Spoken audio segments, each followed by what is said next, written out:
Hello everyone, welcome back to Starlight Wargaming and for a very overdue hobby update. I'm sorry and I apologise, there's been no videos for a while, but life has its ups and downs and twists and turns, and I've been quite busy, especially at work with my new job.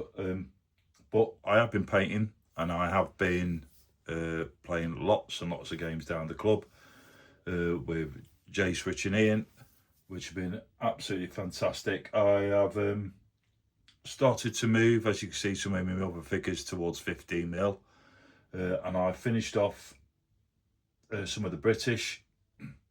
So now I've got a full platoon in 15mm for chain of command. So see, these are some of the ones I've been doing here. These are a mixture of figures from Battlefront and Plastic Soldier Company, which are very nice. All these will be on the tabletop at the end so you can have a closer look at them. And I've also had some figures from Peter Pig. I needed a mortar team and a machine gun team.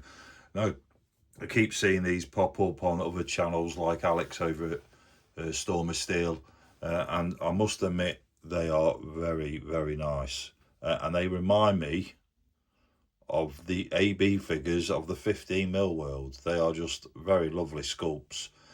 When I first saw them, when they first come, I thought, oh, they're not going to be very nice, but they're very nice indeed. And I must admit, I'm really, really impressed. So I've been doing some of them as well. I've also started a new Army and 15mm British Airborne. I saw a sale that was on for the 6th Airborne Division box.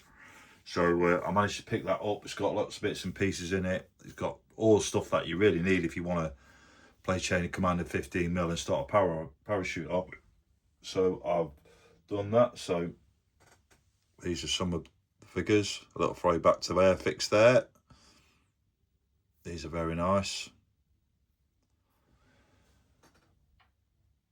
I've based these exactly the same as I've done my other ones. I put them on two-man base for the figures, so when you're moving around the table they're easy to move, and I've got a lot of ones on 1p pieces that when we get casualties I can just take out and put on there.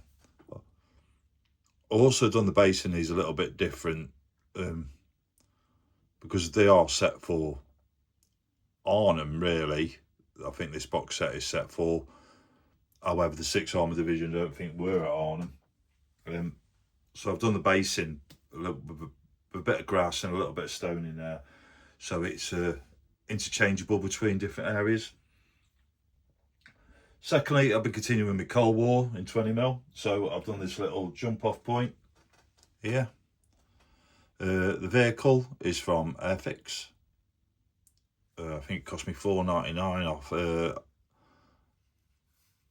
eBay, and I've just done it with a platoon sergeant at the back there, if you can see. Excuse the point with my finger.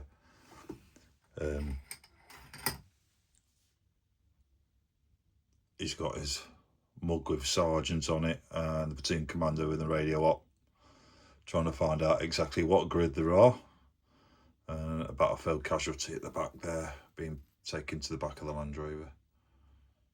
Again, these will be on the turntable at the end so you can have a proper look. I really like these figures. However,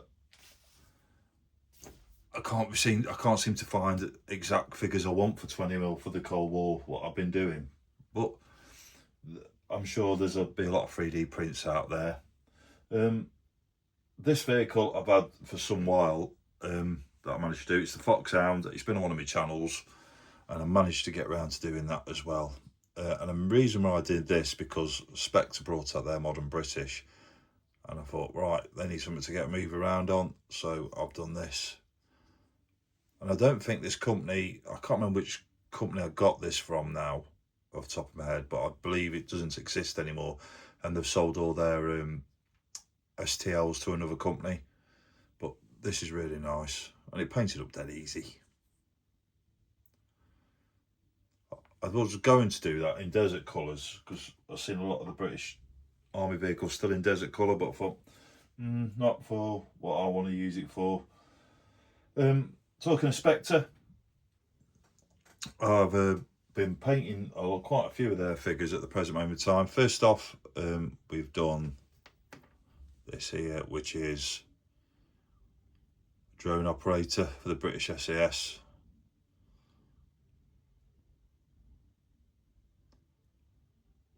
There we go there, and a drone. This is my second drone that I got. Actually, get this to zoom in. This is the second drone I got because the first one I lost. Disappeared. I put it on the table to put on the stand and it just disappeared because it's that small. The new Spectre Modern British, I've been doing some of them as well. So I've been doing some lure operators, one there firing and one there moving.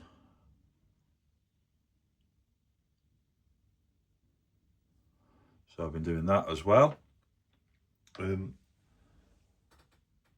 Also, they brought out Spectre some British snipers, which are absolutely, you've got to actually see these. I mean, the barrel is bent there a little bit. It keeps bending back up. I tried to put it in hot water and adjust it. But these are just absolutely fantastic little sculpts. And there's two of them in the set. Both moving up into position, into their hide.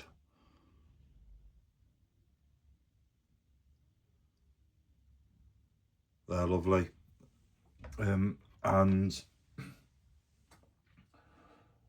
I've also done the SAS counter-terrorism team in their famous black uniforms, but all with their modern day equipment on there.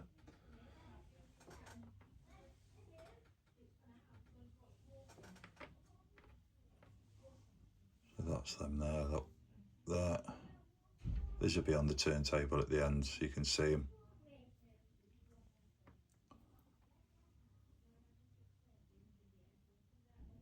There we go. These are lovely. Again, Spectre's quality is above and beyond, I think, for me, for some of their modern figures. They are so good. That one there with the blast shield. Absolutely lovely. I still need to finish these off a little bit because I want some Union Jacks to go on there, but I do not want, like on the operator, the bright, red, white and blue. I want them in the khaki colours. So I'm still trying to find some decent ones of them. Just a couple of more items to go through. What I've done, I've just finished these Delta operators off. You might have seen these in the Facebook pages. I've put them up on there. So these Delta operators here. So I've done a selection of them. Again, these are absolutely fantastic. Well detailed, well sculpted figures. You cannot go wrong. The only thing with me is because of that true to life and true to detail and to scale, that some of the rifle barrels are all over the place. And you have to make sure that you warm them up. Anyway, last but not least, what I've just done, and I put this up on the Facebook pages as well, for the Spectre one, and that is this little beast, the little bird transport helicopter with all the crew. Now, it's a lovely model, I've got to admit, but there is a few little bits of problems with this. One, inside there, the cockpit, it is completely detailed. And the figures for the pilots are actually sculpted into the base. So you just put the glass part on. I wish they'd come separate so I could have painted them a little bit better, get a paint in there and detail them a little bit more. It's just picky little parts, but really, really, absolutely fantastic model. You can't go wrong. Soon to come to a battle report shortly, hopefully. So that's what I've been doing there. with them. All these models are put on the turntable. The model's not going on the turntable. So, oh, look at me. They're going on there to say, look what I can do, and I can't paint. So you can do it if you just get your brush out and give it a try. Games wise, so I've been playing a lot of Chain of Command recently, and the new version 2 rules are absolutely get better and better every time we play. With the last game, we had a standoff on a muddy road between British forces and German forces, and it was who moved first was going to get it. I got it, and I got absolutely trashed, but it was a brilliant game, and the tactical knowledge in that has been absolutely fantastic.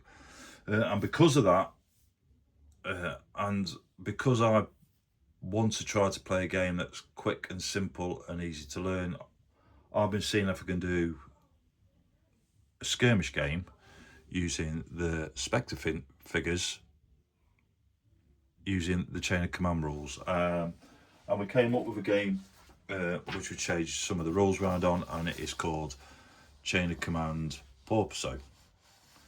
And if you know what Porpoiso is what the British Army uses mnemonic for getting ready for battle. And we've just simply gone through how these rules can be adjusted to a skirmish game, and it worked absolutely brilliant.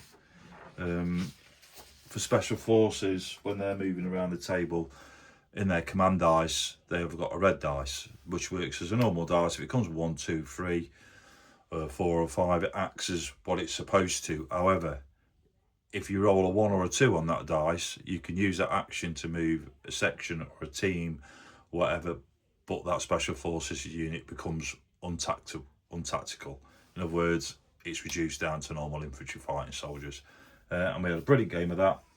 Drones in it, we used it like drones were used like mortars. You only had 3 drones you could use. If you want to buy any more, then you'd have to get a replen for it, and it worked really well. So if anybody wants to see a demonstration of how that game is played, leave a comment and I'll see if I can whiz up a battle report and show you how the game's played. We do think it needs a little bit more doing to it, but it's working really, really well. And last but not least, 7 Days to the River Rhine. This is where I'm going with the Cold War. It's by Great Escape Games, and it is a lovely rule set. I love the way that the tank firing mechanism works, and the movement and the command tokens and everything like that. However, there's not much about infantry in there, so we are thinking of using, for our Cold War games, using maybe a mechanic from Chain of Command for the shooting in there. I just think it'll be better because I love the way that they've set this out. I love the way they've done it. I just think infantry is a key part in any battle, especially modern warfare. You can send as many drones out, aircraft out, tanks out as you want. It's the troops on the ground that end up doing and completing the job. Anyway, that's all from me. Once again, I apologise for no videos for a while, but I have been a little bit busy. Thank you again to everybody that's viewed my videos.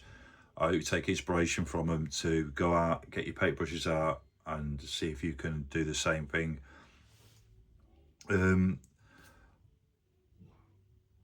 If anybody's interested in a battle report for that Porpoiso, I would gladly put one up and show you how the mechanics work and how things happen on there.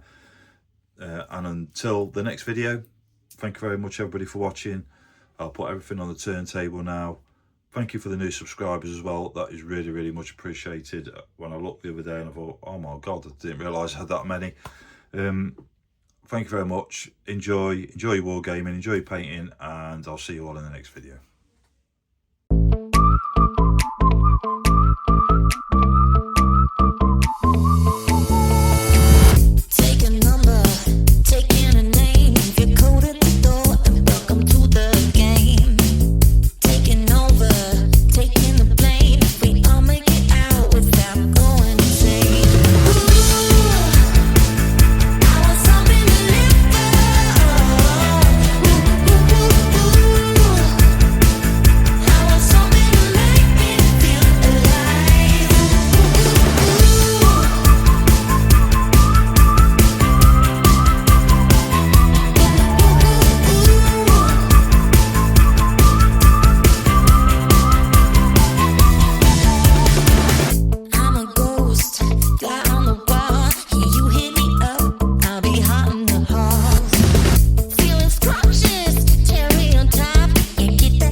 stops when we're alone.